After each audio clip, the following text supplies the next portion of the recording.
Kalau ditanya, siapa yang paling capek? Laki-laki atau perempuan? Kalau boleh jujur, sebenarnya yang paling capek itu adalah laki-laki. Perempuan-perempuan, sabar dulu ya. Dengerin dulu baik-baik. Perempuan itu juga memang capek.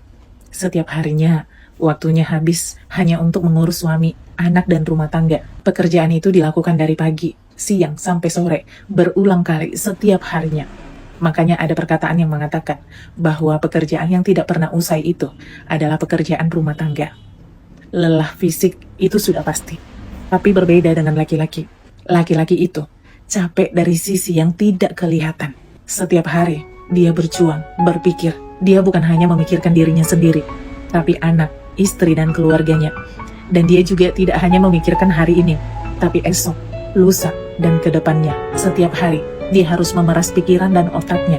Bagaimana cara supaya istri dan anaknya tidak kelaparan, supaya dapurnya tetap berasap, dan supaya kebutuhan anak istrinya tercukupi. Bukan hanya lelah fisik, tapi lelah hati, pikiran, yang setiap hari hampir terkuras. Kadang kita melihat laki-laki itu diam, bukan berarti dia tidak peduli. Bahkan ketika dia diam pun, otaknya terus bekerja untuk memikirkan gimana hari esok. Dia terus memikirkan tanggung jawab yang tidak ada hentinya.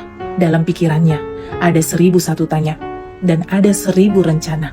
Ada sejuta rasa khawatir dan cemas yang tidak bisa dia ungkapkan dengan kata-kata. Jadi istri-istri, jika kamu lihat suamimu diam, itu bukan berarti dia tidak mau tahu dan dia tidak sayang.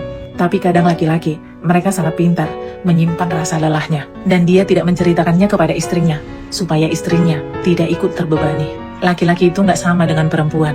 Ketika mereka merasa lelah, ketika mereka merasa cemas, khawatir, mereka tidak mengeluh, mereka tidak berbicara, tapi memilih menyimpan dan diam.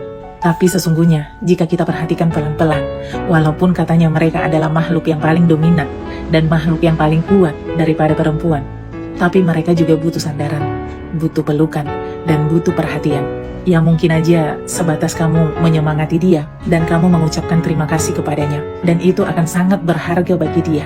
Di balik sosok laki-laki yang kelihatan sangat tegas, sebenarnya ada hati yang sangat rapuh. Cuma mereka nggak mau menunjukkannya. Dan disinilah peran seorang istri sangat dibutuhkan. Ketika kamu melihat suamimu diam, datanglah sebagai seorang istri, sebagai seorang wanita penolong, bukan perongrong. Karena dukungan dan perhatian darimu adalah semangat baru buat dia untuk melanjutkan perjuangannya di hari esok.